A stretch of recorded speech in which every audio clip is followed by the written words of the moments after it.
పాపముకై బరువైన సిలువను మోయలేక తడబడుచు సుడిబడుచు నా పాపముకై కలువరికి తన వీపునా భారముతో సిలువను మోసెను కలువరికి తన వీపునా భారముతో సిలువను మోసెను భారముతో సిలువను మోసెను భారముతో సిలువను మోసెను సిలువే నాకు శరణము శరణము సిలువే నాకు బలము ఎంతో బలము సిలువ యొద్దనే నాకు రక్షణ ఆ సిలువే నాకు ఆదరణ సిలువ యొద్దనే నాకు రక్షణ ఆ సిలువే నాకు ఆదరణ ఆ సిలువే నాకు ఆదరణ ఆ సిలువే నాకు ఆదరణ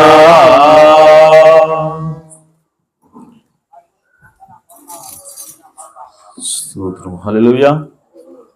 మంచిది, మనం అలాగే నిలబడి ఉండగా పరిశుద్ధ గ్రంథం నుంచి వాక్యం చదువుకుందాం. యోహాను సువార్త 5వ అధ్యాయము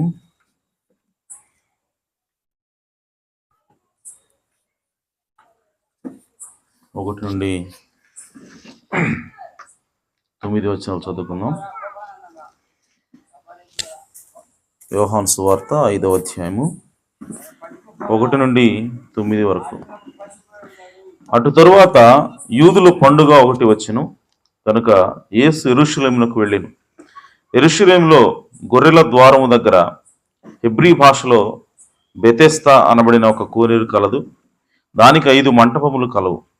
ఆయా సమయములకు దేవదూత కోనేటిలో దిగి నీళ్లు కదిలించుట కలదు. నీరు కదిలింపబడిన పిమ్మట మొదట ఎవడు దిగునో వాడు ఎట్టి వ్యాధి గలవాడైనను బాగుపడును. కనుక ఆ మంటపములలో రోగులు, గుడ్డివారు, కుంటివారు, ఓచకాలు చేతులు గలవారు గుంపులుగా పడి ఉండిరి. అక్కడ 38 ఏండ్ల నుండి వ్యాధి గల ఒక మనుషుడుండెను.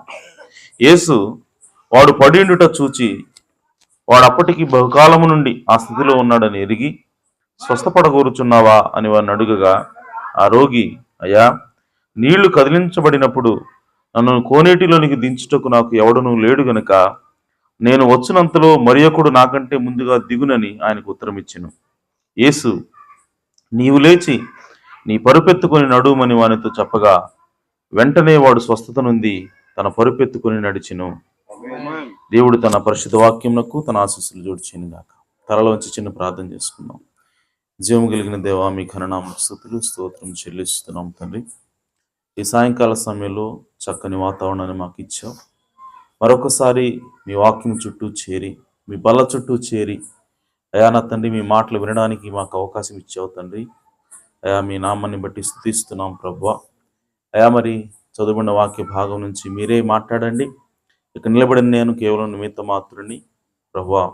ఈ వాక్యము నాయన, మరి మీ బిడ్డలు ఎందరైతే ముందుగా చూసి ఉన్నావో ప్రభువా, ఈ దినాన ఎవరినైతే నా తండ్రి మీరు తాకాలని ఉద్దేశించినారో ప్రభువా, ఆ మాటలతో మరి హృదయాలను తాకమని ప్రార్థిస్తున్నాను తండ్రి.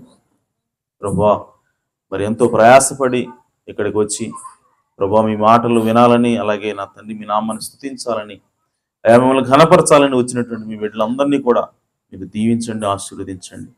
ఇక్కడ నిలబడిన నేను అల్పుడను, అయోగ్యుడిని ప్రభువా, నన్ను మరుగు చేసుకొని అయా నా తండ్రి మీరే మా అందరితో మాట్లాడమని, కృప చూపమని మా ప్రభువును రక్షకుడు నేను యేసుక్రీస్తు నామములో ప్రార్థించడి వేడుకుంటున్నాను పరమ తండ్రి.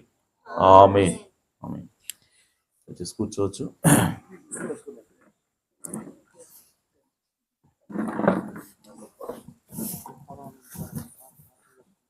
దేవుని నామానికి మహిమ కలుగును గాక. ప్రభువైన యేసుక్రీస్తు నామములో కూడొచ్చిన మీ అందరికీ కూడా అందరం తెలియజేస్తున్నాను. సరే, మంచిది. మరి నిజంగా దేవుణ్ణి ఆరాధించడం గొప్ప సంగతి. ఎందుకంటే మరి ఈ విధంగా మనం కూడుకొని దేవునికి కృతజ్ఞతలు తెలియజేయటం అనేది నిజంగా గొప్ప సంగతి అయినది. ఆమేన్.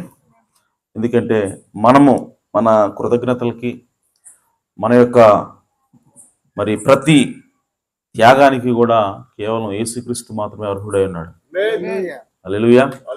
ఏ మనుష్యుడు కూడా మనకు అర్హుడు కాదు, కానీ యేసుక్రీస్తు ఒక్కడే అర్హుడై ఉన్నాడు. ఎందుకనంటే ఏ మనుషుడైనా సరే మనకు సహాయం చేసే వాళ్ళు చాలా మంది ఉంటారు, కానీ వాళ్ళందరికీ కూడా సహాయం చేసే వెనక ఒక ఎజెండా ఉంటుంది.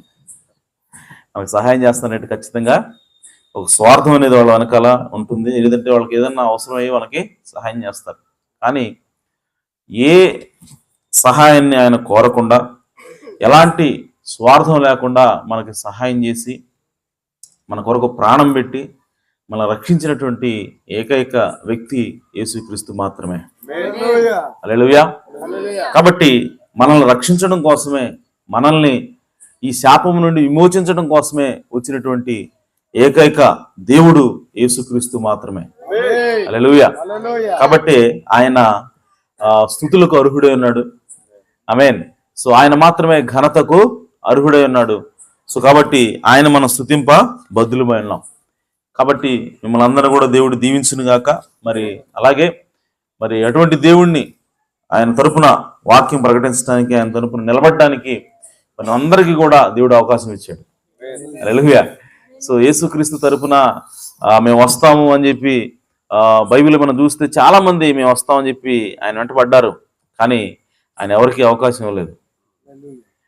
కొంతమందిని ఆయన కావాలని పిలిచాడు, కొంతమంది వెంటబడ్డా సరే మీరు అవసరం లేదన్నాడు. ఆమేన్. కానీ ఈరోజైతే మనందరికీ కూడా దేవుడు అవకాశం ఇచ్చాడు. హల్లెలూయా. సో ఆయన స్వార్థం ప్రకటించడానికి, ఆయన నామాన్ని ఘనపరచడానికి, మరి ఈ విధంగా దేవుని తరపున మనం నిలబడటానికి దేవుడు మంచి అవకాశాన్ని ఇచ్చాడు. కాబట్టి దేవుడు మిమ్మల్ని సమృద్ధిగా దీవించును గాక. హల్లెలూయా. అలాగే మరి ఈ శబ్ద యంత్రం ద్వారా ఎంతమంది వింటున్నారో వారందరూ కూడా మరి ఇక్కడికి రాగలిగితే ఇంకా మంచిది. ఈ ప్రదేశానికి వచ్చి కూర్చోవచ్చు. ఎందుకంటే ఇది ఏ కుటుంబ ప్రార్థన కాదండి, ఇది కేవలం వీధి సువార్త కూడిక అన్నది. కాబట్టి ఇది ఏ ఒక్క కుటుంబానికి సంబంధించింది కాదు. కాబట్టి ఎవరైనా సరే రావచ్చు. ఆహ్వానం తెలియజేయలేదు కదా అని చెప్పి మీరు అనుకుంటా ఉండొచ్చేమో. ఇది ఆహ్వానం తెలియజేసేది కాదు, ఎందుకంటే ఇది కుటుంబానికి సంబంధించినటువంటి కూటం కాదు. మరి యేసుక్రీస్తు యొక్క వాక్యాన్ని, ఆయన యొక్క కార్యాలను ప్రకటించాలన్నటువంటి ఏకైక లక్ష్యంతో ఏర్పాటు చేయబడినటువంటి కూటం కనుక ఎవరైనా సరే యేసుక్రీస్తుని నమ్మేవాళ్ళు ఉంటే ఇక్కడికి వచ్చి కూర్చోవచ్చు. దేవుని యొక్క వాక్యాన్ని మీరు వినొచ్చు. ఇక్కడ డినామినేషన్ భేదం లేదు, అలాగే కులమతాల భేదం లేదు. మీరు దేవుని నమ్మేవాళ్ళు అయితే వచ్చి కూర్చోవచ్చు ఇక్కడ. హల్లెలూయా. సో అదేంటండి, ఎవరైనా రావచ్చా? వేరే మతం వాళ్ళు కూడా రావచ్చు అంటే వేరే మతం వాళ్ళైనా సరే రావచ్చు, ఎందుకంటే వాళ్ళు దేవుని నమ్ముతున్నారు కాబట్టి. హల్లెలూయా. సో మనకి దేవుని నమ్ముతున్న ఎవరైనా సరే ఇక్కడికి రావచ్చు. సో మతం ఏం చెప్తా ఉంది అంటే, మతం యొక్క అంతిమ లక్ష్యం ఏమవుతుందంటే దేవుని దగ్గర తీసుకెళ్ళటమే. ఆమేన్. కానీ చాలా మంది మరి మతాల్లో చిక్కుబడిపోయి దేవుడి దగ్గర రాలేకపోతా ఉన్నారు. మతం మీద ఆసక్తి ఎక్కువ ఉంది, కానీ దేవుడి మీద ఆసక్తి లేని పరిస్థితుల్లో చాలా మంది ఉన్నారు. కానీ అయినప్పటికీ అలాంటి పరిస్థితుల్లో కూడా దేవుడి మీద ఆసక్తి లేని వాళ్ళు ఇంకా చాలా మంది ఉన్నారు. ఆమేన్. సో అటువంటి వాళ్ళు వచ్చి కూర్చొని దేవుని యొక్క వాక్యము వినాలని ప్రభుపేట మనం చేస్తా ఉన్నాను. హల్లెలూయా. సరే, మంచిది. చదువుకున్న వాక్య భాగం నుంచి చిన్న అంశాన్ని నేను బోధించాలనుకుంటున్నాను. అదేంటంటే జీవము గల దేవుని యొక్క సంఘము. ఆమేన్. జీవము గల దేవుని యొక్క సంఘము. ఆమేన్. సో దేవుడు ఎవరంటే ఆయన జీవము కలిగిన దేవుడే ఉన్నాడు. దేవుడు ఎవరంటే ఆయన జీవాన్ని ఇచ్చే దేవుడే ఉన్నాడు. దేవుడు ఎవరంటే ఆయన నిన్న నేడు నిరంతరం ఏకరీతిగా ఉన్న దేవుడే ఉన్నాడు. ఆయన నిన్న ఒక రకంగా, ఈ రోజు రకంగా, రేపు ఒక రకంగా ఉండేవాడు దేవుడు కాదు. ఆయన మారని దేవుడే ఉన్నాడు, మార్పు లేని దేవుడే ఉన్నాడు. దేవుడు ఎప్పుడు కూడా మారడు, దేవుడు ఎప్పుడు కూడా మార్చుకోవాల్సిన అవసరం లేదు. మీకు అర్థమయ్యేలా చెప్తాను. ఓకే. సో మార్పు కావాల్సి వచ్చిందంటే ఆ వ్యక్తి తాను దేవుడిని చెప్పుకుంటున్నా సరే అతను దేవుడు కాదు. ఎందుకనంటే మార్చుకోవాలన్న ఆలోచన ఎప్పుడు వస్తుంది అంటే మనం ఆల్రెడీ చేస్తున్నది కరెక్ట్ కాదు అన్నప్పుడే మనం మార్చుకోవాల్సిన పరిస్థితి వస్తుంది. ఆమేన్. లేదు ఇది సరిపోదు కాబట్టి ఇంకొకటి మనం కొత్తగా చేయాలి అనుకున్నప్పుడే మార్చుకోవాల్సిన అవసరము వస్తుంది. సో ఆ విధంగా ఇంకొకటి మెరుగైంది ఉందని చెప్పి తెలియక మనం ఇప్పుడు ఒక పద్ధతిని ఫాలో అవుతూ ఉంటాం. తర్వాత భవిష్యత్తులో మనకి ఇంకా దీనికంటే మెరుగైన పద్ధతి ఒకటి ఉంది అని చెప్పి తెలిసినప్పుడు దీన్ని మార్చుకుంటాం మనం. ఎందుకు అని అంటే మనం మనుషులం కాబట్టి మనకి భవిష్యత్తులో రాబోయేది ఏంటో మనకి తెలియదు కాబట్టి ఆమేన్ మనం మారవలసిన అవసరం ఉంది. మనుషులుగా మనం మారాలా, మారకపోతే మనకు ప్రమాదం. ఆమేన్. అర్థమైందా? సో కానీ దేవుడు అలా ఉండడు. దేవుడికి అలా ఉండాల్సిన అవసరం లేదు. ఎందుకనంటే ఆయన ఆదిలో ఉండే అంతాన్ని చూసిన దేవుడే ఉన్నాడు. ఆయన భూమి ఆకాశం ఏది కూడా సృష్టించక మునిపే ఆయన ఏం సృష్టించబోతా ఉన్నాడో, మనుషులు ఎలా ఉంటారో, ఎంతమంది మనుషులు ఉంటారో, మరి భూమి ఎలా ఉంటుందో, ఆకాశం ఎలా ఉంటుందో, నక్షత్రాలు ఎలా ఉంటాయి, ముందుగానే అన్నీ చూసిన దేవుడు ఆయన. అందుకోసమే బైబిల్ ఏం రాయబడిందంటే దేవునికి ఒక ఈగ భూమి మీద తను పుట్టింది మొదలుకొని చనిపోయేంత వరకు ఎన్నిసార్లు రెక్కలు కొట్టుకుంటుందో ముందుగానే లెక్క పెట్టాడండి ఆయన. హల్లెలూయా. అంటే మీరు చూడండి దేవుని యొక్క శక్తి ఏంటి అనేది మనకి అర్థమవుతుంది. అసలు భూమి ఆకాశం ఏమీ సృష్టించబడలేదు, కానీ భూమి సృష్టించబడుతుందని, అందులో మనుషులు నేను సృష్టిస్తానని, ఈ భూమి ఆకాశాన్ని, ఈ వాతావరణాన్ని, చెట్లు, లేదంటే జంతువులు, చేపలు, పక్షులు, ఇవన్నిటినీ కూడా నేను సృష్టిస్తానని దేవుడికి ముందే తెలుసు. అలాంటిది ఎంత కరెక్ట్గా తెలుసు అంటే ఆయనకి ముందే ఒక ఈగ ఉండబోతుందని. ఆమేన్. మీరు ఈ ప్రపంచంలో ఏ ఈగనైనా తీసుకోండి ఇప్పుడు. ఆమేన్. సో ఒక ఈగ తీసుకొచ్చి ఇది మరి ఎన్నిసార్లు రెక్కలు కొట్టుకుంటుందో దేవా నీకు తెలుసా అంటే తెలుసు నాకు అంటాడు ఆయన. హల్లెలూయా. ఎందుకనంటే ఆయన అవన్నీ సృష్టించక ఆల్రెడీ ఆయన చూశాడు ఆయన. ఆమేన్. కాబట్టి ప్రియ సహోదరి సహోదరులారా, భవిష్యత్తు ఎరిగిన దేవుడు కాబట్టి ఆయన ఏది కూడా మార్చుకోవాల్సిన అవసరం లేదు. ఆయన ఒక మాట మాట్లాడాడంటే ఖచ్చితంగా అది అన్నిటికీ అన్ని కాలాలకి సరిపోయేలాగే మాట్లాడతాడు ఆయన. ఆమేన్. ఇప్పుడు ఫర్ ఎగ్జాంపుల్ మనం అనుకోవచ్చు, మనం నేను ఎప్పుడు చెప్తూ ఉంటాను ఎగ్జాంపుల్, అదేంటంటే రేపు పొద్దున 10 గంటలకి నీకు 1 లక్ష రూపాయలు ఇస్తానని చెప్పి నేను చెప్పాను ఎవరికన్నా. ఆమేన్. సో 10 గంటలకి నేను ఇవ్వలేకపోవచ్చు. ఆమేన్. ఎందుకనంటే ఆ 10 గంటల సమయంలో నాకేదో యాక్సిడెంట్ అవ్వచ్చు, నేను హాస్పిటల్లో ఉండి ఉండొచ్చు, కాబట్టి నాకు తెలీదు. కాబట్టి నేనేమంటానంటే రేపు పొద్దున 10 గంటలకి ఖచ్చితంగా నేను ఇస్తానని చెప్పి చెప్తా. కానీ యాక్సిడెంట్ అవుతుందని నాకు తెలియదు కాబట్టి నేను ఆల్రెడీ ఆ మాట ఇచ్చాను, కానీ యాక్సిడెంట్ అయింది కాబట్టి నేను దాన్ని నెరవేర్చలేను. కానీ దేవుడు అలా కాదు. ఆమేన్. దేవుడికి ఆల్రెడీ యాక్సిడెంట్ అవ్వబోతున్న ముందే తెలుసు. ఆమేన్. కాబట్టి ఆయన రేపు 10 గంటలకు ఇస్తానని చెప్పి చెప్పండి నీకు. ఆయన ఏం చెప్తుంటే 8 గంటలకు ఇస్తానని చెప్తాడు. ఆమేన్. సో 8 గంటలకు ఇస్తానని చెప్పి ఎందుకు చెప్తున్నాడంటే అది ఖచ్చితంగా జరిగి తీరుతుంది. ఎందుకంటే ఆయన ఆల్రెడీ భవిష్యత్తుని ముందుగానే చూసి మాట్లాడుతున్నాడు. ఆయన చూడకుండా మాట్లాడే దేవుడు కాదు. కాబట్టి దేవుని యొక్క ప్రతి మాట కూడా నమ్మదగినది. ఆమేన్. దేవుని యొక్క ప్రతి మాట బైబిల్ ఉన్నటువంటి ప్రతి మాట కూడా అది సున్నతో సహా పుల్లుతో సహా నమ్మదగింది. ఎందుకు అనంటే ఆ దేవుడు ఎలా మాట్లాడుతున్నాడు అనంటే ఏదో గుడ్డులా మాట్లాడలా, ముందుగా భవిష్యత్తులో ఏం జరగబోతుందో మొత్తం చూసే మాట్లాడుతున్నాడు ఆయన.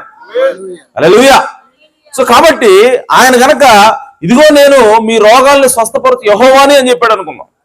ఆమేన్. ఆయన ఆల్రెడీ ఆ మాట చెప్పాడు, నేను మీ రోగములన్నింటినీ కుదుర్చు యెహోవాని అని చెప్పాడు.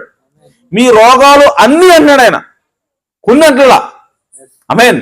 సో అన్ని అన్నప్పుడు ఆ మాట నమ్మదగిందేనా?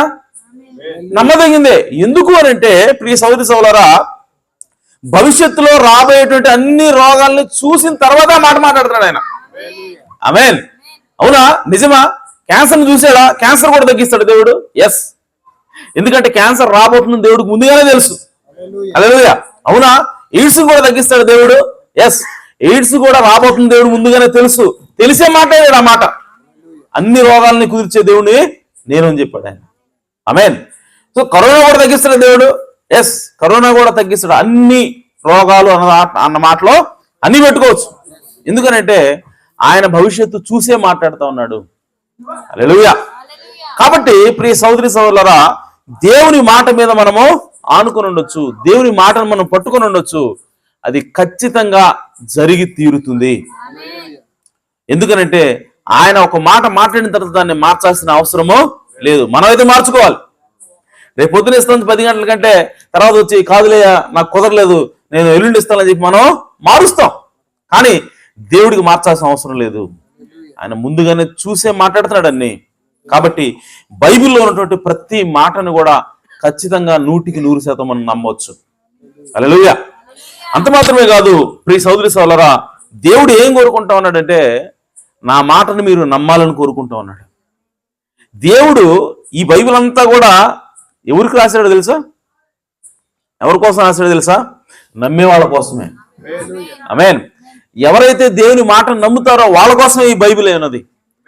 ఎవరైతే దేవుని నమ్ముతారో వాళ్ళ కోసమే ఆయన మాట్లాడుతున్నాడు, వాళ్ళ కోసం ఆయన పనిచేస్తా ఉన్నాడు. ఎందుకనంటే నమ్మకం లేకుండా, విశ్వాసం లేకుండా దేవునికి ఇష్టడేనుట అసాధ్యము. ఆమేన్. కాబట్టి దేవుడు పనిచేసేది దేనితో అంటే విశ్వాసంతో పనిచేస్తాడు. నీ విశ్వాసాన్ని బట్టి దేవుడు పనిచేస్తాడు. కాబట్టి దేవుని యొక్క వాక్యాన్ని నమ్మాల్సినటువంటి బాధ్యత మన మీద ఉన్నది. ఆమేన్. సో అప్పుడే ఆయన పనిచేయగలుగుతాడు. కాబట్టి ప్రియ సోదరి సోదరులారా, మనం ఖచ్చితంగా దేవుని యొక్క మాటని నమ్మాలి. ఆమేన్. సో దేవుని యొక్క ఇంకో మాట బైబిల్ ఏం రాయబడిందంటే దేవుని యొక్క మాట అనేది విత్తనమైనది. దేవుని యొక్క మాట ఏంటంట? విత్తనం. సో దేవుని యొక్క మాట విత్తనం కాబట్టి ఆయన ఏం చేస్తా ఉన్నాడంటే ఆ విత్తనాన్ని మీరు నాటండి. ఆ విత్తనాన్ని మీరు ఏం చేయాలి? భూమిలో నాటుతారు. మీకు విత్తనం ఇచ్చారనుకోండి, ఆ విత్తనం యొక్క ఫలాలు మీరు తినాలంటే ఏం చేయాలి? దాన్ని విత్తనాన్ని నాటాలి, భూమిలో నాటాల. సో భూమిలో నాటబడినప్పుడు ఎలాంటి భూమిలో నాటాలి అని అంటే బాగా దున్నినటువంటి భూమిలో నాటాల, సారవంతమైనటువంటి భూమిలో నాటాల. ఒకవేళ భూమి సారవంతం లేకపోతే ఏం చేయాలి? ఎరువులు చల్లాలా. ఆమేన్. దెబ్బలో చెత్తంతా తీసుకొచ్చి దాన్ని వేయాలి. సో నత్రజని చల్లాలా, పొటాషియం చల్లాలా, ఇవన్నీ కూడా చేసి అక్కడ సారవంతమైనటువంటి భూమిని తయారు చేసి దాన్ని దున్ని గుల్లబార చేసి, ఆమేన్, అందులో ఏమైనా రాళ్ళు ఉంటే ఆ రాళ్ళు కూడా తీసివేసి అప్పుడు ఆ విత్తనాన్ని మనం నాటుతాం. ఆమేన్. సో నాటినప్పుడు ప్రియ సోదరి సోదరులారా, మనం ప్రతిరోజు పోయి ఆ విత్తనం ఏమైంది, అసలు ఇది లోపల పెట్టాను కదా, ఉందా పోయిందా, ఆమేన్, ఇది బ్రతికుందా చచ్చిపోయిందా మనం తీసి తవ్వి చూడం కదా. ఎందుకు చూడం అంటే మనం భూమికి అప్పచెప్పాం. భూమిలో ఏదైతే పడిందో దాన్ని మొలకెత్తించేటువంటి రూల్ని దేవుడు ఆల్రెడీ పెట్టి ఉన్నాడు. హల్లెలూయా. సో భూమిలో ఏదైతే పాత పడిందో దాన్ని మొలకెత్తించే బాధ్యత ఎవరిది? భూమిది. ఆమేన్. భూమి ఎందుకు మొలకెత్తించాలి అని అంటే దేవుడు చెప్పాడు కాబట్టి. హల్లెలూయా. సో మనకి దేవుడు ఏదైనా మాట చెబితే మనం తప్పిపోవచ్చు, కానీ భూమి తప్పిపోదు. ఈ సృష్టి ఏది కూడా దేవుని యొక్క మాటనే తప్పిపోలేదు. గమనించండి, భూమిని ఆకాశాన్ని దేవుడు సృష్టించాడు, నక్షత్రాలను సృష్టించాడు. భూమి సృష్టించబడింది మొదలుకొని సూర్యుడి చుట్టూ తిరుగుతూ ఉంది. తిరగమని చెప్పింది ఎవరు? దేవుడు. ఆమేన్. ఎలా తిరగాలో, ఎంతకాలం తిరగాలో, ఆమేన్, సూర్యుడి చుట్టూ తిరిగి రావడానికి ఎన్ని సంవత్సరాలు, ఎంతకాలం పట్టుద్ది? 365 సంవత్సరాలు, 65 రోజులు. ఒక్కసారి సూర్యుడి చుట్టూ తిరగాలంటే 365 రోజులు పట్టుద్ది. ఇవన్నీ కూడా ఎవరు నిర్ణయించారు? దేవుడు నిర్ణయించాడు. అలాగే భూమి తన చుట్టూ తాను తిరుగుతూ ఉంటది. కాబట్టి పగలు రాత్రి అంటే ఒక రోజు. సో ఒక రోజుకి ఎన్ని గంటలు? 24 గంటలు. అంటే తన చుట్టూ తాను తిరగడానికి ఎన్ని గంటలు పడుతుంది? 24 గంటలు పడుతుంది. సూర్యుడి చుట్టూ తిరగడానికి ఎన్ని రోజులు పడుతుంది? 365 రోజులు పడుతుంది. ఇట్లా తిరగాలని, ఇంత టైంలో తిరగాలని ఎవరు చెప్పారు భూమికి? దేవుడు చెప్పాడు. ఆమేన్. సో దేవుడు చెప్పినటువంటి ఆ మాట బట్టి భూమి సృష్టించబడింది మొదలుకొని. ఆమేన్. ఎన్ని కోట్ల సంవత్సరాలు భూమి సృష్టించి దేవుడు. ఆమేన్. అప్పటి నుంచి కూడా ఈ భూమి తూచా తప్పకుండా తిరుగుతూనే ఉంది. ఆమేన్. కానీ దేవుని మాట తప్పిపోయి తిరుగుతుంది దేవుడు అంటే మనిషే. ఆమేన్. అందుకోసమే యేసుక్రీస్తు అక్కడి నుంచి దిగిరావాల్సి వచ్చింది. మానవ శరీరంలో వచ్చి తన రక్తాన్ని కార్చి ఆయన మనల్ని విమోచించాల్సిన అవసరము వచ్చింది. కాబట్టి ఆ భూమికి దేవుడు చెప్పాడు ఏమనంటే, నీలో విత్తనం పెట్టబడితే నువ్వు దాన్ని మొలకెత్తించు. ఆమేన్ అన్నప్పుడు ఇప్పుడు ఆ మాటను నమ్మి మనం ఏం చేస్తున్నాం అంటే విత్తనాన్ని నాటుతున్నాం, కప్పెడుతున్నాం, దాన్ని వదిలేస్తున్నాం, రోజు నీళ్లు పోస్తుంటాం అంతే. ఇప్పుడు అది ఆటోమేటిక్గా పైకి వస్తుంది. ఆ విత్తనం అనేది మొలకెత్తి మొక్క అనేది బయటకు వస్తుంది, వృక్షం అవుతుంది, ఆ తర్వాత ఫలాలను ఇస్తుంది. ఆమేన్. అలాగే ప్రియ సహోదరి సహోదరులారా, దేవుడు ఏమంటాడంటే నా మాట కూడా విత్తనమై ఉన్నది. హల్లెలూయా. నా మాట కూడా విత్తనమైనది కాబట్టి మీరేం చేయాలంటే ఈ మాటను కూడా, నా మాట అనేటువంటి విత్తనాన్ని కూడా మీరు నాటాలా. ఆమేన్. ఎక్కడ నాటాలి అనంటే హృదయంలో నాటాలా. ఆమేన్. సో ఎలాంటి హృదయంలో నాటాలి అనంటే దున్నబడినటువంటి హృదయంలో నాటాలా, సారవంతమైనటువంటి హృదయంలో నాటాలా. ఒకవేళ అనుమానం అనేటువంటి రాళ్ళు ఏమైనా ఉంటే వాటిని అన్నింటినీ కూడా క్లియర్ చేయాలి. అంటే అనుమానం లేకుండా, ఎలాంటి డౌట్లు లేకుండా విశ్వాసంతో నిండినటువంటి హృదయంలో నువ్వు నాటినప్పుడు ఆ దేవుని వాక్యం అనేటువంటి విత్తనము మొలకెత్తుతుంది. ఆమేన్. సో ఆ విత్తనం ఏమైనదో దాన్ని ఖచ్చితంగా అది బయటికి తీసుకొస్తుంది. ఒకవేళ నువ్వు మామిడి విత్తనం నాటేవనుకో, ఏమొస్తుంది బయటికి? మామిడి చెట్టు వస్తుంది, మామిడికాయలో కాస్తుంది. ఒకవేళ జామ విత్తనం నాటితే జామ చెట్టు వస్తుంది, జామకాయలో కాస్తుంది. అలాగే సపోటా నాటితే సపోటా చెట్టు వస్తుంది, సపోటాకాయలో కాస్తుంది. అలాగే దేవుని యొక్క వాక్యం కూడా నువ్వు ఏదైతే నాటావో దేవుని యొక్క ప్రతి మాట కూడా విత్తనమే ఉన్నది. హల్లెలూయా.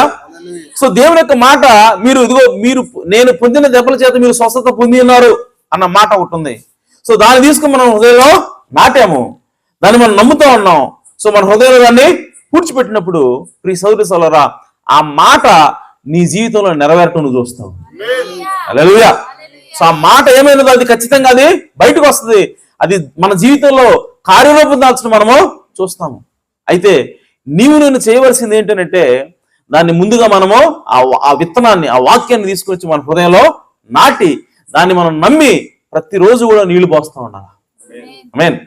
సో కాబట్టి ఆ విధంగా చేసినప్పుడు ఖచ్చితంగా బైబిల్లో ఉన్నటువంటి ప్రతి వాగ్దానం కూడా ఒక విత్తనమైనది. ఆమేన్. సో బైబిల్లో ఉన్న ప్రతి వాగ్దానం ఒక విత్తనమైంది కాబట్టి ఆ వాగ్దానం నువ్వు ఎప్పుడైతే నమ్మి నీ హృదయంలో ఉంచుకుంటావో దాన్ని ఖచ్చితంగా నీ జీవితంలో అనుభవిస్తావు. నువ్వు అది కార్యరూపం దాలుస్తుంది.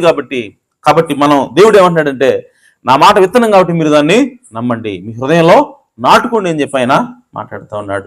ఆమేన్. కాబట్టి ప్రియ సహోదరి సహోదరులారా, మనము మన జీవితంలో కార్యాలు చూడాలి అంటే దేవుని శక్తి ఏమిటో, దేవుని యొక్క వాక్యం ఎంత సత్యమైనదో నువ్వు గ్రహించాలి అంటే, అనుభవపూర్వకంగా తెలుసుకోవాలంటే మనం ఖచ్చితంగా దేవుని యొక్క మాటనే నమ్మవలసి ఉన్నది. ఆమేన్.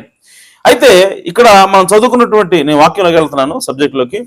సో చదువుకున్నటువంటి వాక్య భాగంలో దేవుడు ఏం చేస్తా ఉన్నాడంటే, యేసు ప్రభు బెతెస్దా అనే కోనేరు దగ్గరికి వెళ్ళాడు. ఆ బెతెస్దా అనేటువంటి కోనేరు దగ్గర ఏం జరుగుతూ ఉంది అని చెప్పానంటే ప్రియ సహోదరి సహోదరులారా, దేవుడు మనుషుల్ని అనగా ప్రజల్ని స్వస్థపరచడం కోసం ఎప్పుడు కూడా, ఎల్లప్పుడూ కూడా, ప్రతి కాలంలో కూడా ఒక పద్ధతిని దేవుడు ప్రవేశపెడతా ఉన్నాడు. ఆమేన్. మీకు తెలుసా, ఇశ్రాయేలు ప్రజలు ఐగుప్తు దేశం నుంచి వస్తా ఉన్నప్పుడు వాళ్ళకి ఒక చోటకు వచ్చేసరికి వాళ్ళు చేసినట్టు పాపాన్ని బట్టి తాపకరమైనటువంటి పాములు, చాలా కోపంతో ఉన్నటువంటి పాములు వచ్చి వాళ్ళని కాటేస్తా ఉన్నాయి. కాటేసినప్పుడు వాళ్ళు చనిపోతా ఉన్నారు. చనిపోతా ఉంటే వాళ్ళు మేము తప్పు చేశాము మోషే అని చెప్పి వాళ్ళు మోషేకి మొరపెట్టినప్పుడు మోషేలు దేవుడు చెప్తే, ఇప్పుడు దేవుడు ఏమన్నాడంటే ఇదిగో వాళ్ళని నేను స్వస్థపరుస్తాను, కాబట్టి నువ్వేం చేస్తావంటే ఒక చెక్క మీద, ఒక పోల్ మీద, ఒక కర్ర మీద ఇత్తడి సర్పాన్ని నువ్వు నిలబెట్టు. ఆ ఇత్తడి సర్పాన్ని ఎవరైతే చూస్తారో, ఆమేన్, ఎవరైతే నిదానంగా చూస్తారో పాము గరిచినప్పుడు ఆ వ్యక్తి స్వస్థత పొందుకుంటాడు. ఆ వ్యక్తి ఆ పాము కాటు నుంచి బ్రతుకుతాడని చెప్పి దేవుడు మోషేకి చెప్పినప్పుడు ఆయన ఆ విధంగా ఒక కర్ర మీద ఇత్తడి సర్పాన్ని చేసి పెట్టాడు. ఆమేన్. పెట్టినప్పుడు ఎవరైతే పాము గరిచారో ఆ వ్యక్తి నిదానించి చూసినప్పుడు వాళ్ళు ఖచ్చితంగా అక్కడ బ్రతికారు, వాళ్ళ ప్రాణాన్ని వాళ్ళు నిలబెట్టుకున్నారు. అంటే ఇక్కడ దేవుడు ఏం చేశాడంటే ఇశ్రాయేలు ప్రజల స్వస్థత కొరకు ఒక మార్గాన్ని దేవుడు ఏర్పాటు చేస్తా ఉన్నాడు. ఆమేన్. సో ఆ మార్గాన్ని ఏర్పాటు చేసినప్పుడు వాళ్ళు వాళ్ళు బ్రతకాలి అంటే, వాళ్ళు స్వస్థత పొందుకోవాలంటే ఇప్పుడు ఇశ్రాయేలు ప్రజలు ఏం చేయాలంటే విశ్వాసంతో దాని వైపు చూడవలసినది. ఆమేన్. ఇదేంది, కర్ర మీద ఇత్తడి పాము పెడితే దాన్ని చూస్తే నేను బతుకుతానా? పాము గరిస్తే ఏమన్నా పసరబోతే నేను బతుకుతానేమో, కానీ పాము గరిస్తే ఏమన్నా పాముకు సంబంధించిన ఇంజక్షన్ అయితే నేను బతుకుతానేమో, కానీ కర్ర మీద ఉన్నటువంటి పాము బొమ్మను చూస్తే ఎట్లా బతుకుతాను? ఇది ఎలాగది నేను నమ్మనని చెప్పి ఎవడన్నా ఉన్నాడు అనుకోండి, వాడు ఆటోమేటిక్గా చచ్చిపోతాడు. ఆమేన్. కానీ ఇవన్నీ కూడా ఆలోచించకుండా ఎవరైతే దేవుని యొక్క మాట అది, దేవుని యొక్క వాక్యం అది, దేవుని యొక్క వాగ్దానం అది, కాబట్టి నేను దాన్ని నమ్ముతున్నాను, నేను ఆ పావును చూస్తాను, ఖచ్చితంగా దేవుడు నన్ను స్వస్థపరుస్తాడని చెప్పి ఎవడైతే చూస్తాడో నమ్మి, వాడు ఖచ్చితంగా పాము కాటు నుంచి విడుదల పొందుకుంటాడు. ఆమేన్. కాబట్టి ఇక్కడ సూత్రం ఏంటంటే మనము దేవుడు ఏర్పాటు చేసినటువంటి మార్గాన్ని నమ్మవలసి ఉన్నది. దేవుడిచ్చేటువంటి స్వస్థతను మనం స్వీకరించాలన్నా, దాన్ని అనుభవించాలన్నా మనం చేయవలసింది ఏంటంటే దేవుని మాట మీద నమ్మకం ఉంచవలసి ఉన్నది. హల్లెలూయా. అలాగే దేవుడు ఎల్లప్పుడూ కూడా తన ప్రజలను స్వస్థపరచడం కోసం ఒక పద్ధతిని దేవుడు ప్రతి కాలంలో కూడా ప్రవేశపెడతా ఉన్నాడు. కాబట్టి అరణ్యంలో నడుస్తున్నప్పుడు ఆదిమైనటువంటి పద్ధతిని ఆ పోలు మీద, చెక్క మీద, కర్ర మీద ఆ ఇతర సర్పాన్ని నిలబెట్టడం ద్వారా వాళ్ళకి స్వస్థనిచ్చిన దేవుడు, తర్వాత మరలా యేసుక్రీస్తు కాలంకి వచ్చేసరికి అక్కడ ఏం జరుగుతూ ఉందంటే ఆ బెతెస్దా అనేటువంటి కోనేరులో దేవుడు ఒక దేవదూతను పంపించి ఆ దేవదూత నీళ్లను కదిలించినప్పుడు అక్కడ ఏమవుతుందనంటే అలలు ఏర్పడతా ఉంటాయి, సుడిగుండలాగా ఏర్పడతా ఉంటది. అప్పుడు ఎవరైతే ముందుగా దిగుతారో వాళ్ళు ఎలాంటి రోగగ్రస్తులైనా సరే వాళ్ళు స్వస్థపరుచుకుంటారు. ఆమేన్. సో ఇటువంటి ఏర్పాటుని దేవుడు యేసుక్రీస్తు ఈ భూమి మీద ఉన్న కాలంలో అక్కడ పెడతా ఉన్నాడు. కాబట్టి దాన్ని ఎవరైతే నమ్ముతా ఉన్నారో వాళ్ళందరూ కూడా, ఎవరైతే ముందుగా దిగుతున్నాడో వాడు స్వస్థత అంటే విశ్వాసంతో దిగుతున్నాడు కాబట్టి ఖచ్చితంగా అక్కడ అతను స్వస్థత పొందుకుంటా ఉన్నాడు. ఆమేన్. సో కాబట్టి దేవుడు ఎల్లప్పుడూ కూడా స్వస్థపరచాలన్నది దేవుని యొక్క ఉద్దేశమైనది. ఆమేన్. మనుషులకు రోగాలు వస్తాయని దేవుడికి తెలుసు. ఎందుకనంటే మనిషి పాపం చేశాడు, మనిషి పడిపోయాడు, కాబట్టి మనుషులకు రోగాలు వస్తాయి. సో వాటిని స్వస్థపరచడానికి నేను ఖచ్చితంగా ఒక మార్గాన్ని ఏర్పాటు చేయాలి అని దేవుడు ఆలోచన కలిగి ఉన్నాడు. కాబట్టి మనుషులను స్వస్థపరచాలి అన్నది దేవుని యొక్క ఉద్దేశం. కాబట్టి ప్రతి కాలంలో కూడా ఒక విధానాన్ని దేవుడు ప్రవేశపెడతా ఉన్నాడు. అయితే ఇక్కడ కీ పాయింట్ ఏంటి అంటే దేవుడు ఏదైతే విధానాన్ని ప్రవేశపెట్టాడో ఆ విధానం మీద, ఆ మార్గం మీద మనం నమ్మకం ఉంచవలసి ఉన్నది. ఆమేన్. అలా ఉంచినప్పుడే మనము బ్రతుకుతాము. అయితే ఇక్కడ మీరు గమనించినట్లయితే అనేక మంది ఆ నీళ్లు కదిలించబడినప్పుడు వచ్చి దానిలో దోకాలని చెప్పి చాలా మంది అక్కడ కాచుకొని ఉన్నారు. కాచుకొని ఉన్నప్పుడు ఇక్కడ మీరు గమనిస్తే అక్కడ కొన్ని వేల మంది ఉండుంటారు. ఓకే, అక్కడ ఏం జరుగుతుందంటే హిస్టోరియన్స్ రాశారు, చరిత్రకారులు రాశారంట. అక్కడ ఎప్పుడైతే నీళ్లు కదిలించబడతాయో అందరూ ఒకేసారి పరిగెత్తుతూ ఉన్నప్పుడు అక్కడ ఒక్కోసారి కత్తులు తీసుకొని ఫైటింగ్ కూడా చేసుకున్నారు అంటాడు. ఎందుకంటే నేను దేకోవాలి ముందు, నేను దోకాలని చెప్పి. ఆమేన్. సో కాబట్టి అక్కడ ఏం జరుగుతూ ఉంది అంటే విశ్వాసంతో ప్రతి ఒక్కళ్ళు కూడా వెళ్ళాలని చూస్తున్నారు, కానీ ఒక్కరికి అక్కడ ఛాన్స్ దొరుకుతూ ఉంది. దీన్ని బట్టి అక్కడ ఉన్నటువంటి ఆ రోగగ్రస్తులను బట్టి, వాళ్ళు రోగంతో పీడించడాన్ని బట్టి ఇప్పుడు యేసుక్రీస్తు వాళ్ళందరిని చూసి బాధపడుతున్నాడు. వాళ్ళందరిని చూసి ఆయనకి బాధ కలుగుతూ ఉంది. కానీ ఇక్కడ ఆయన ఎక్కడి దగ్గరికి వెళ్ళాడు, వాళ్ళందరినీ చూస్తూ వాళ్ళందరినీ దాటుకుంటూ ఎక్కడికి వెళ్ళాడంటే 38 సంవత్సరాల నుంచి ఒక రోగంతో బాధపడుతున్నటువంటి వ్యక్తి దగ్గరికి వెళ్ళాడు. ఆ వ్యక్తికి ఉన్నటువంటి రోగం ఏమీ సీరియస్ కాదు. మీరు గమనించాల్సింది ఏంటి, ఆ వ్యక్తికి ఉన్నటువంటి రోగము సీరియస్ కాదు.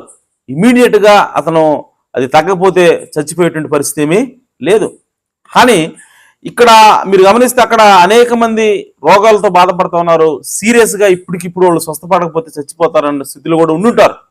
కానీ వాళ్ళందరినీ దాటేసి యేసు ప్రభు అతని దగ్గరికి వెళ్ళాడంట.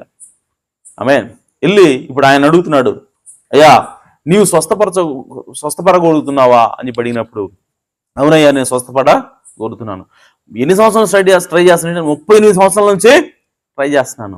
నేను నడుచుకుంటూ వెళ్ళేలోపే ఇంకొకడు వెళ్ళి నాకంటే ముందుగా దిగుతున్నాడు నీళ్ళల్లో, కాబట్టి నాకు అవకాశం రాలేదు, నేను స్వస్థ పొందలేదని చెప్పి అతను చెప్పినప్పుడు మీరు గమనించండి, అతడు 38 సంవత్సరాల నుంచి ఆ రోగంతో బాధపడుతున్నాడు. అయినా చనిపోయాడు అతను? చనిపోలా. అంటే ఆ రోగము అంత ప్రమాదకరమైంది కూడా కాదు. అలాగే అతను ఏమన్నాడంటే నేను నడుచుకుంటూ వెళుతున్న లోపే ఇంకొకటి వచ్చి దూకుతున్నాడు.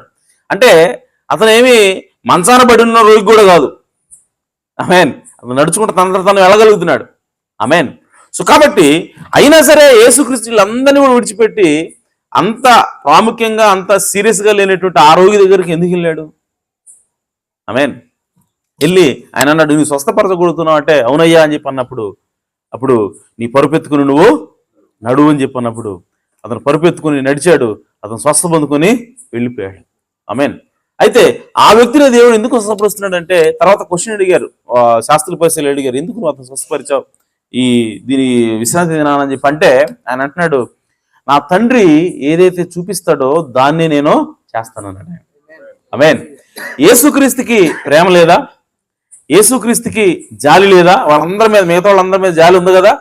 అయినా సరే వాళ్ళందరినీ తన యొక్క జాలిని బట్టి, తన యొక్క కృపను బట్టి ఆయన వాళ్ళందరినీ స్వస్థపరచకుండా కేవలం ఇతని దగ్గరికి ఎందుకు వెళ్ళాడు అని అంటే, ఇతని దేవుడు తండ్రి చూపించాడంట. ఆయన దర్శనంలో ఇతడు బాగుపడ్డాడని దేవుడు తండ్రి చూపించాడు కాబట్టి, దర్శనం వచ్చింది కాబట్టి ఇప్పుడు యేసుప్రభువు అంటున్నాడు, అతని దగ్గరికి వెళ్ళి మాట్లాడుతూ ఉన్నాడు. ఆమేన్. సో నిజంగా ప్రియ సోదరి సోదరులారా, దేవుని యొక్క దైవజనులు ఎప్పుడు కూడా మన సొంత ఆలోచన ప్రకారము వెళ్ళరు. ఓకే, దేవుని యొక్క చిత్త ప్రకారమే వెళ్తారు, దేవుని యొక్క చిత్త ప్రకారమే పనిచేస్తారు. హల్లెలూయా. కాబట్టి యేసుక్రీస్తు ఆయన్ని స్వస్థపరిచాడు కాబట్టి అక్కడ స్వస్థ అనేది జరిగింది. ఆమేన్. అయితే ఇక్కడ ప్రియ సోదరి సోదరులారా, ఇక్కడ దేవుడు ఏం చెప్తా ఉన్నాడంటే, మనం స్వస్థత పొందుకోవాలంటే ఖచ్చితంగా నమ్మవలసి ఉన్నది. ఆమేన్. సో నమ్మినప్పుడే దేవుడు స్వస్థపరుస్తాడని దేవుని యొక్క వాక్యము తెలియజేస్తా ఉంది. హల్లెలూయా. అలాగే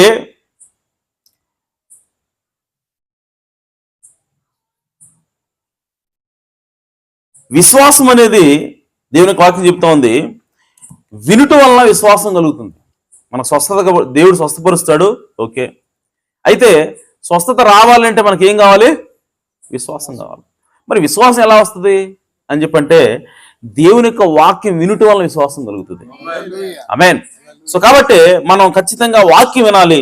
వాక్యం విన్నప్పుడే మనకి విశ్వాసం వస్తుంది. అందుకోసమే ప్రతి ఆదివారం, ప్రతి బుధవారం మనం ఎప్పటికీ ప్రతిరోజు కూడా వాక్యాన్ని మనము ధ్యానం చేస్తూ ఉండాలి, వాక్యాన్ని చదువుతూ ఉండాలి. అప్పుడు మనకి విశ్వాసం వస్తుంది. కాబట్టి ఆ విశ్వాసాన్ని బట్టి దేవుడు మనల్ని స్వస్థపరుస్తాడు. ఆమేన్. అలాగే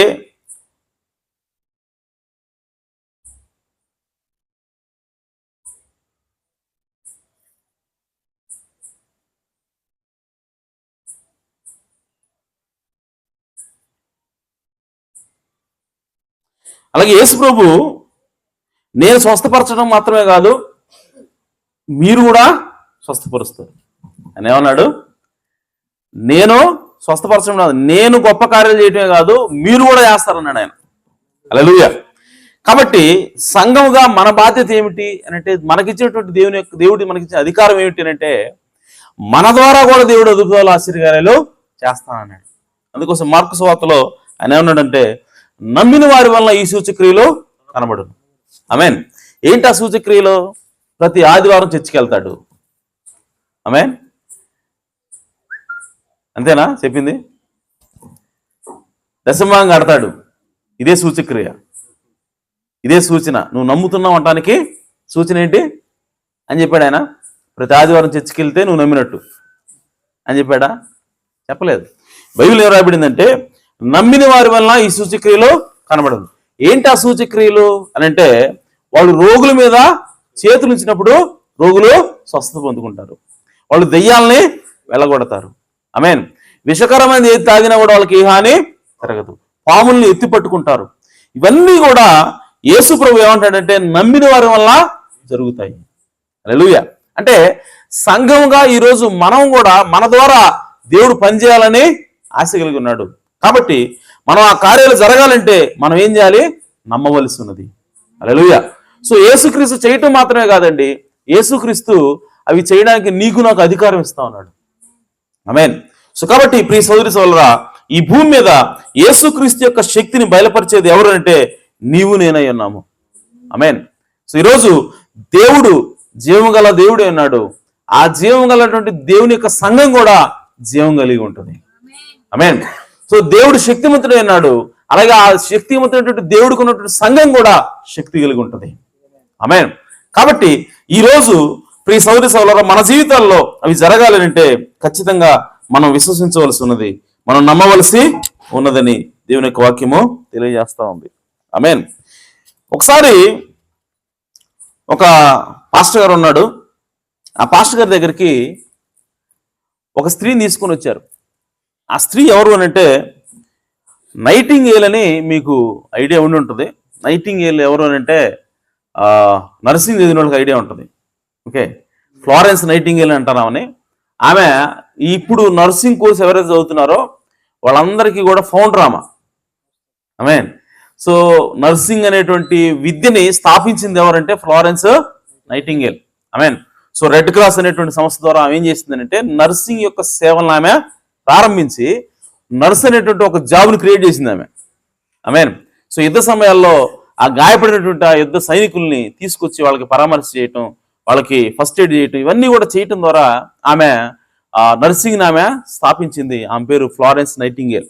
అయితే ఆమెకి సంబంధించినటువంటి ఒక బంధువు అంటే చెల్లి కూతురు ఎవరో సపోజ్, ఓకే, ఆమెకి జబ్బు చేసి ఆమె బాగా అంటే నిమ్ము క్యాన్సర్ ఆమెకి తెలీదు. సో ఆమెకు జబ్బు చేసి ఆమె బాగా బక్కగా అయిపోయింది. ఎలా అంటే దాదాపు ఒక 20 కేజీలు బరువు ఉంటుంది అంతే, అంతమించి ఏముంటుంది. అంత సన్నగా అయిపోయింది, కేవలం ఎముకలు తట్టిన తప్ప ఇంకేమీ కూడా లేదు. అయితే ఆమె కోసం ప్రార్థన చేయాలని చెప్పి ఒక దైవజనుడి దగ్గర తీసుకొచ్చారు ఆమెని. ఆమెన్. తీసుకొస్తే ఈలోపు ఆ దైవజనుడికి దేవుడు దర్శనం చూపించాడు. ఏమనంటే ఈమె ఖచ్చితంగా బ్రతుకుతుంది. ఆమెన్. సో ఈమె జీవితం స్వస్థత పొందుకోబోతుందని చెప్పి చూపించినప్పుడు ఆ దర్శనం ప్రకారంగా ఇప్పుడు ఆ దైవజనుడు వచ్చి ఆమెకి ప్రార్థన చేశాడు.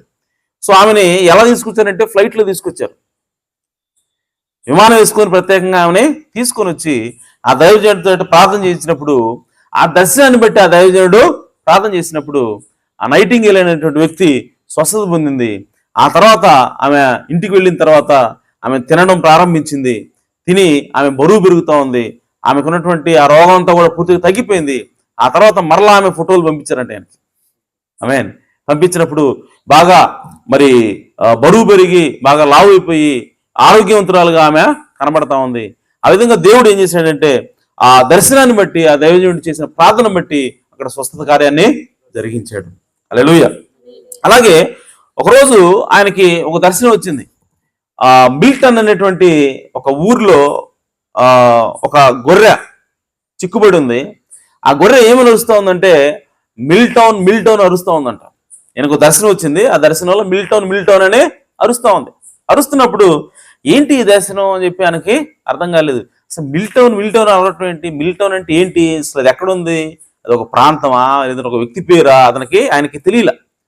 అయితే ఆ దర్శనం వెళ్ళిపోయిన తర్వాత ఆయనకి కొన్ని రోజుల తర్వాత ఒక చోటకి రమ్మని ఆహ్వానం వచ్చింది. ఆ ఊరి పేరు ఏంటంటే మిల్టౌన్. ఆమెన్. సో మిల్టౌన్ అయినప్పుడు ఆయన ఓకే ఇక్కడ దేవుడు ఏదో పని చేయబోతున్నాడు అని చెప్పి ఆయన ఏం చేశాడంటే అక్కడికి వెళ్ళిన తర్వాత అక్కడ దాదాపు 9 సంవత్సరాలుగా మంచం మీద ఉన్నటువంటి ఒక స్త్రీ, ఆమె శరీరం అంతా కూడా చచ్చుపడిపోయి ఆమె 9 సంవత్సరాలు లేవలేని స్థితిలో అన్ని కూడా బెడ్ మీదనే కార్యాలు, ఆమెకి 1, 2 అన్ని కూడా బెడ్ మీద పోతుంది. ఆమె 9 సంవత్సరాల నుంచి కూడా ఆ కండిషన్లో బాధపడతా ఉంది. అయితే ఆ టైంలో ఆయన వాళ్ళ దగ్గరికి వెళ్ళినప్పుడు ప్రార్థన చేయడానికి వెళ్ళినప్పుడు ఇప్పుడు ఆమె దగ్గర తీసుకుపోయారంటే తీసుకుపోయినప్పుడు ఈయన వెళ్ళి ప్రార్థన చేశాడు. ప్రార్థన చేసిన తర్వాత ఆమె వెంటనే 9 సంవత్సరాల నుంచి ఆమె బెడ్ మీద ఉంది కదా, ఒక్కసారి కూడా ఆమె లేవలేదు, బయటికి పోలే ఎప్పుడు.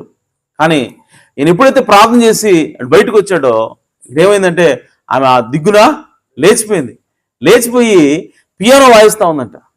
హల్లెలూయా. కూర్చొని ఆమె పియానో వాయిస్తూ ఉంది.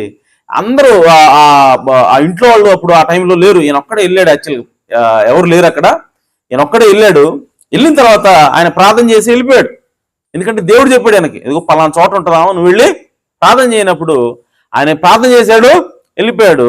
ఇంకో విషయం ఏంటంటే ఆ స్త్రీకి ఈయన తెలుసు, ఈ దైవజనుడు తెలుసు. ఎలా తెలుసు అంటే ఆమె వేరే వాళ్ళ సాక్ష్యం విన్నదంట. ఆమేన్.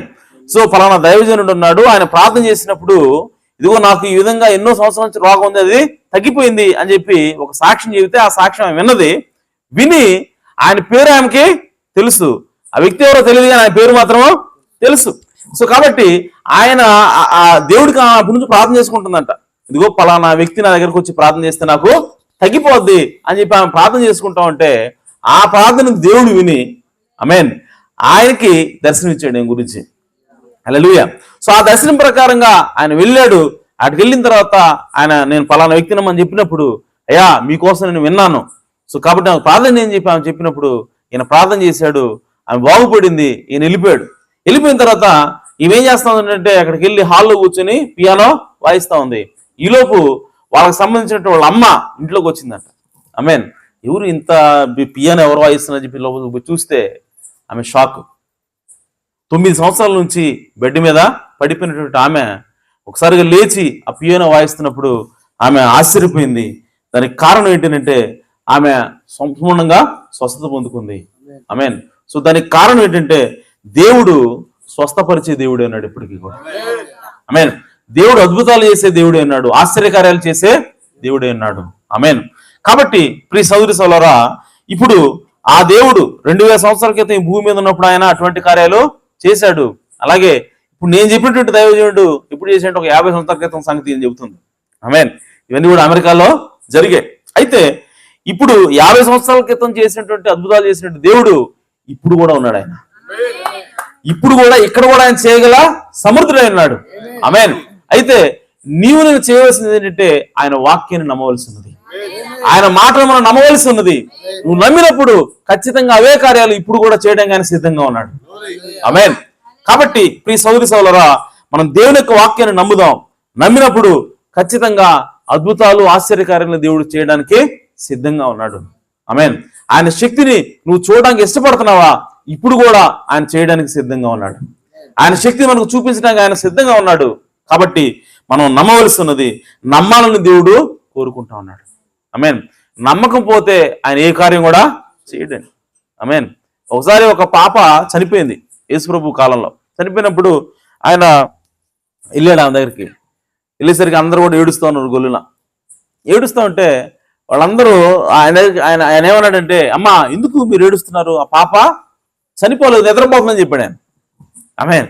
నిద్రపోతుందని చెప్పినప్పుడు వాళ్ళు ఏం చేశారంటే నవ్వుతూ ఉన్నారు. ఏడ్చేవాళ్ళు కూడా నవ్వుతున్నారు, హేళనగా నవ్వుతున్నారు. నవ్వుతున్నప్పుడు ఇప్పుడు యేసుప్రభు ఏం చేశాడు తెలుసా? అక్కడ ఉన్న వాళ్ళందరినీ పంపించాడంట.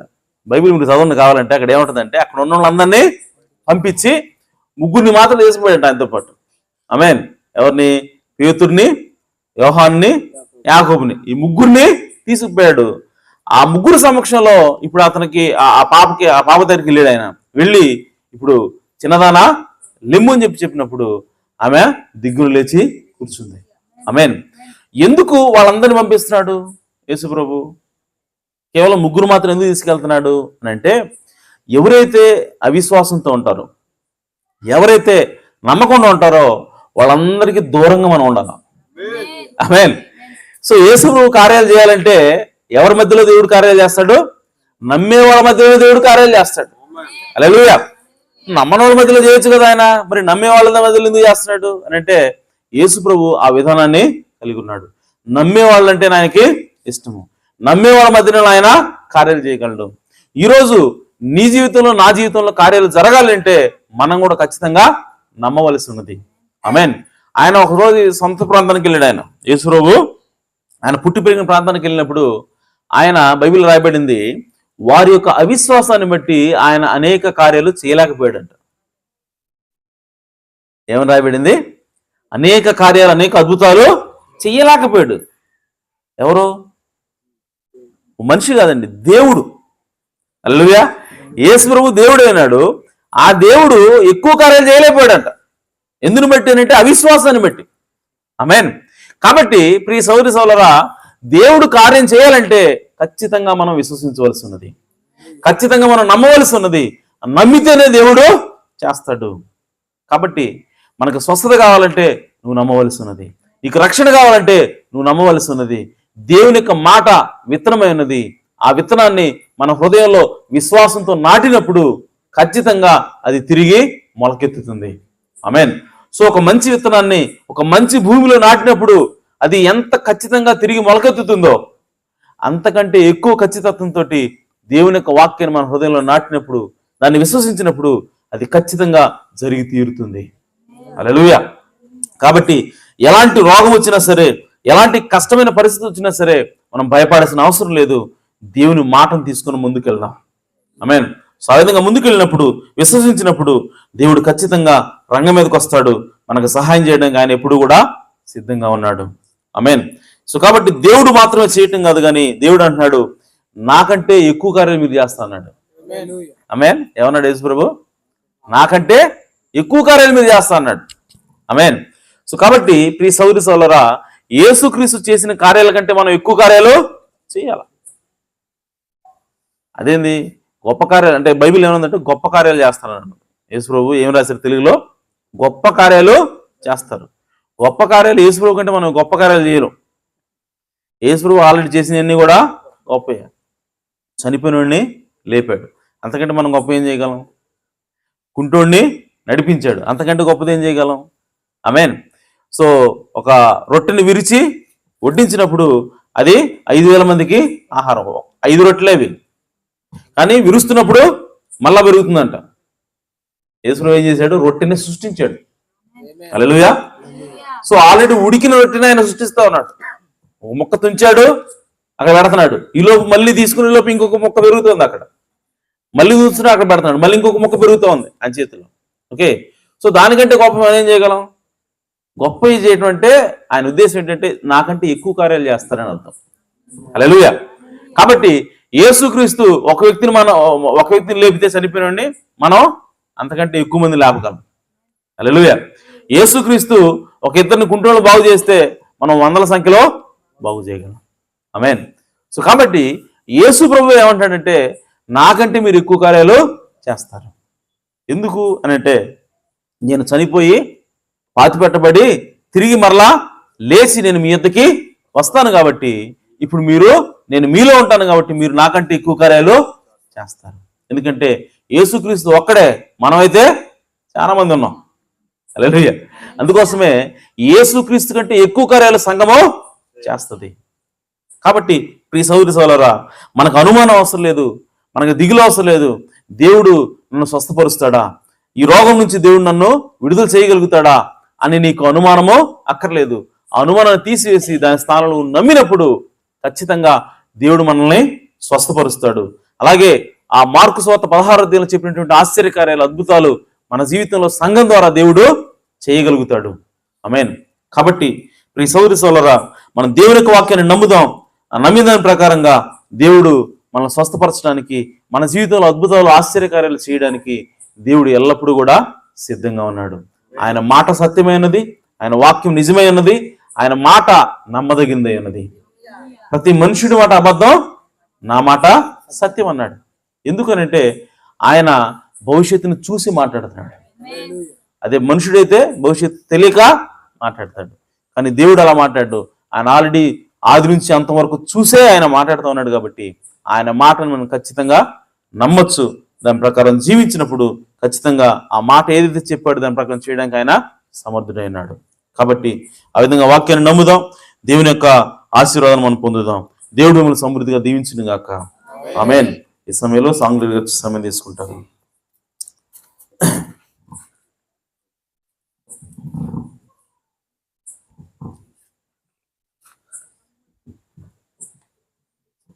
హల్లెలూయా.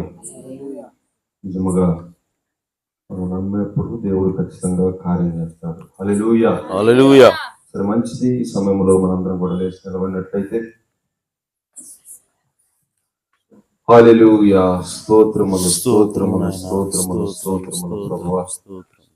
ఈ రాత్రి కాల సమయంలో నిజముగా నా తండ్రి నీ దాసుని నిలబెట్టుకొని ప్రభువా, విశ్వాసముతో నువ్వు నిజముగా దేవుణ్ణి నమ్మినట్లయితే ఆయన అద్భుత కార్యములను చూస్తావని ప్రభువా ఆయన తెలియపరిచినట్లు, నా యందు విశ్వాసం ఉంచువాడు నాకంటే గొప్ప కార్యములు చేయనని తెలియపరిచినట్లు ప్రభువా నిజముగా నా తండ్రి మీరు కూడా విశ్వాసాన్ని కలిగి ఉన్నప్పుడు ఆ గొప్ప కార్యాలు చూస్తారు, మీరు చేస్తారని తెలియపరిచిన దేవుడు 2000 సంవత్సరముల క్రితం ప్రభువా, ఇదిగో యవన కాల రక్తాన్ని మా కొరకు దారపోసి ప్రభువా మమ్మల్ని నా తండ్రి ఆ రక్తము ద్వారా కొన్న దేవుడవు నీవు. నీ అమూల్యమైనటువంటి రక్తము ద్వారా మమ్మల్ని కొన్నావు. అవును నాయనా. అయ్యా, ఆ రక్తము ద్వారా నా తండ్రి మాకు విడుదల ఇచ్చిన దేవుడు. అవును ప్రభువా. ఓ స్వస్థనిచ్చిన దేవుడు ప్రభు. అవును నాయన. ఓ ప్రభు, సమస్తము నా తండ్రి కావలిలో మా కొరకు చెల్లించిన దేవుడు ప్రభు. ఆమేన్.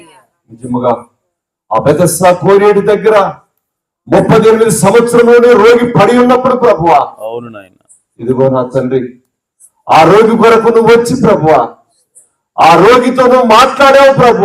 అవును నాయన. పరుపునెత్తుకొని పమ్మని తెలియపరిచావు. అవును ప్రభు. అప్పుడు రోగి నా తండ్రి స్వస్థ పొందాడు ప్రభు. అవును నాయన. అనేకులు ఉన్నప్పటికీ కూడా ప్రభు, నీ తండ్రి చిత్తాన్ని నెరవేర్చడానికి నేను భూమి మీదకి వచ్చాను నువ్వు తెలియపరిచావు ప్రభు. దేవా, అటు స్వస్థ నా తండ్రి, ఆ విశ్వాసము నా తండ్రి మాలో ఉన్నప్పుడు ప్రభు ఖచ్చితంగా జరుగుతుందని తెలియపరిచావు. అవును ప్రభు. ఇదిగో మీతో ఉంటానని నువ్వు తెలియపరిచావు. అవును నాయన. నీవే మాలో ఉన్నప్పుడు ఆ కార్యాలు జరుగుతాయని మాకు తెలియపరిచిన దేవానికి అవును నాయన. హల్లెలూయా. హల్లెలూయా. స్తోత్రములు స్తోత్రములు స్తోత్రములు స్తోత్రములు స్తోత్రములు స్తోత్రము తండ్రి. యెరూషలేములో గొర్రెల దూరం దగ్గర బేతెస్దా కోనేరు కలదు. 5 మండపములైదు చుట్టూ కలవు. యెరూషలేములో గొర్రెల దూరం దగ్గర బేతెస్దా కోనేరు కలదు. 5 మండపములైదు చుట్టూ కలవు. యెరూషలేములో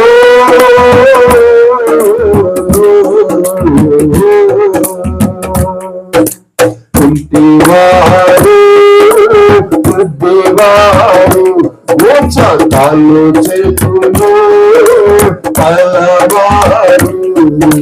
కుంటివారు గుడ్డివారు మోక్షాలు చేతులు కలవారు. గుంపులు గుంపులుగా పడి ఉండేరి అక్కడ గుంపులు గుంపులుగా పడి ఉండేరి. యెరూషలేములో గొర్రెల దూరం దగ్గర బేతెస్దా కోనేరు కలదు. 5 మండపములైదు చుట్టూ కలవు. యెరూషలేములో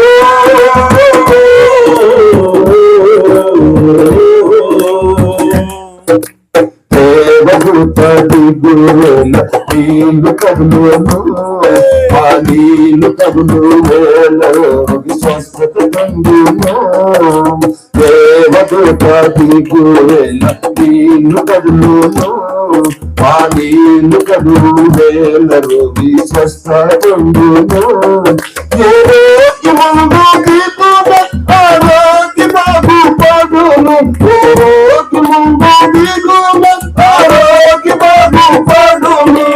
యెరూషలేములో గొర్రెల దూరం దగ్గర బేతెస్దా కోనేరు కలదు. 5 మండపములైదు చుట్టూ కలవు. యెరూషలేములో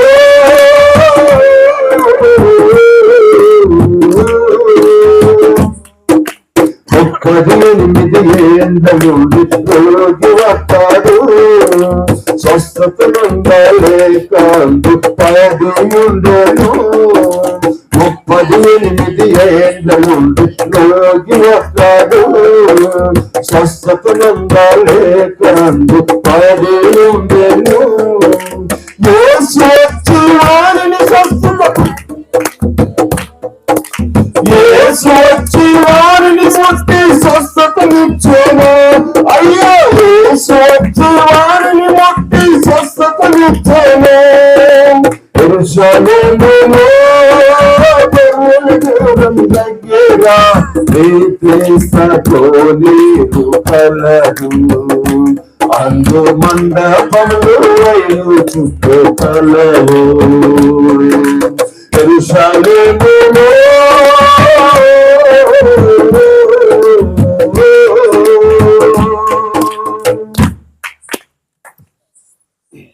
హల్లెలూయా. జీవము కలిగిన దేవా, మీ ఘననామమునకు స్తోత్రము నా తండ్రి. నిజంగా నా తండ్రి, మానవాళికి స్వస్థతనివ్వాలన్నది మీ ఆలోచన అయినది ప్రభువా. దానికోసం ఎల్లప్పుడూ కూడా నీ ఒక మార్గాన్ని ఏర్పాటు చేసిన దేవుడు నాయన. అయా అరణ్యంలో ఇశ్రాయేలు నడుస్తున్నప్పుడు ప్రభువా, ఆయన తండ్రి ఆ సర్పపు యొక్క కాటు నుంచి వాడిని స్వస్థపరచడానికి అయా ఇతడి సర్పం అనేటువంటి మార్గాన్ని ఏర్పాటు చేసావు ప్రభువా. ఎవరైతే నాయన ఆ మాటను నమ్మి ప్రభువా అయా నా తండ్రి దాన్ని నిదానించి చూశారో వాళ్ళు ప్రభువా స్వస్థత పొందుకున్నారు. అలాగే నా తండ్రి బెతెస్దా కోనేరు దగ్గర ప్రభువా దేవదూత ద్వారా నీళ్లు కదిలించడం ద్వారా ప్రభువా అయా నువ్వు స్వస్థత అనుగ్రహించిన దేవుడు అన్నావు ప్రభువా. అలాగే తండ్రి 2000 సంవత్సరాల క్రితము ఈ భూమి మీదకి నాయన నీవు శరీరం ధరించుకుని వచ్చి అయా నీవు పొందిన దెబ్బల చేత మాకు స్వస్థతనిచ్చిన దేవుడు అన్నావు ప్రభువా. అయా ఇదిగో నా తండ్రి అదే ఇప్పటికీ కూడా అయా నువ్వు తండ్రి నువ్వు మా కొరకు ఇచ్చినటువంటి స్వస్థత మార్గమైనది ప్రభువా. అయా మీరు పొందిన దెబ్బల చేత మేము స్వస్థత పొందుతున్నాం ప్రభువా. మేము ఆల్రెడీ పొంది ఉన్నాం ప్రభువా. అయా అందరు బట్టి మీ నామాన్ని స్తుతిస్తున్నాం ప్రభువా, ఘనపరుస్తున్నాం. అయా మీ బిడ్డలకు అయా నా తండ్రి మీ మాటను నమ్మగలిగే విశ్వాసము దయచేయమని ప్రార్థిస్తున్నాం. అయా వారి రోగాల నుంచి స్వస్థత పొందుకునేటువంటి విశ్వాసాన్ని వారికి దయచేయమని ప్రార్థిస్తున్నాం. అలాగే ప్రభువా వారికి రక్షణ పొందగలిగే విశ్వాసాన్ని వారికి పొందేటువంటి ప్రభా విశ్వాసం దయచేయమని ప్రార్థిస్తున్నాను. ప్రభువా కృప చూపించండి. అయా నా తండ్రి ఇప్పటి వరకు మీ మాటల ద్వారా మమ్మల్ని బలపరిచిన దేవుడు ప్రభువా.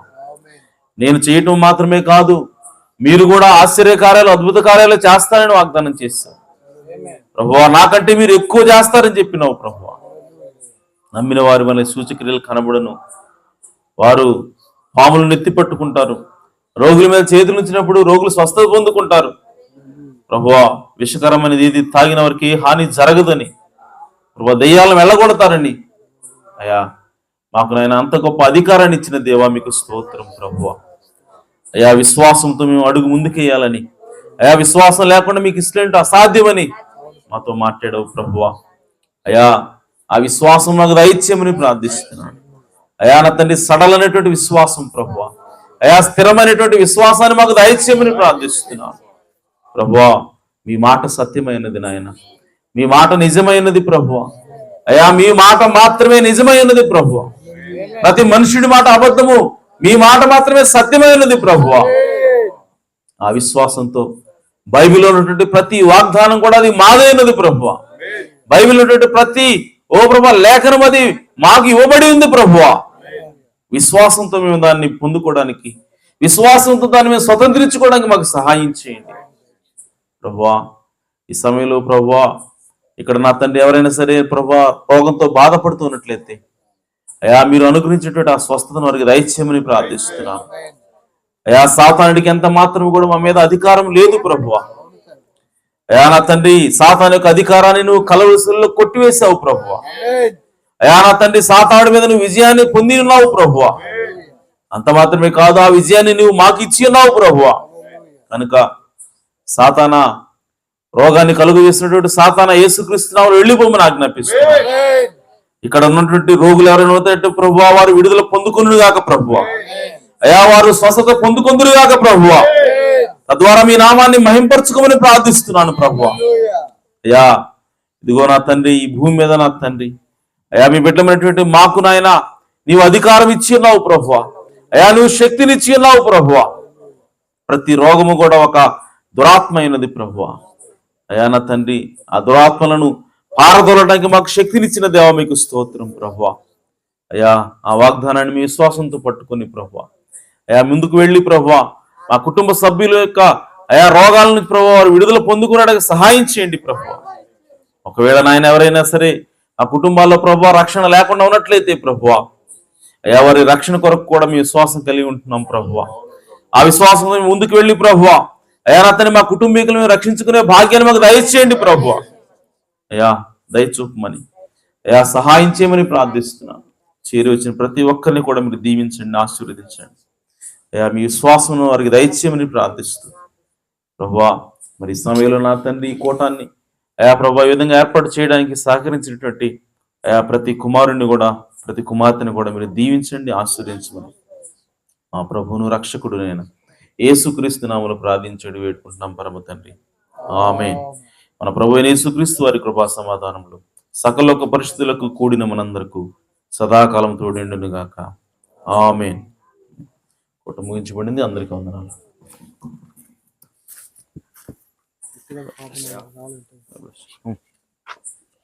God bless you.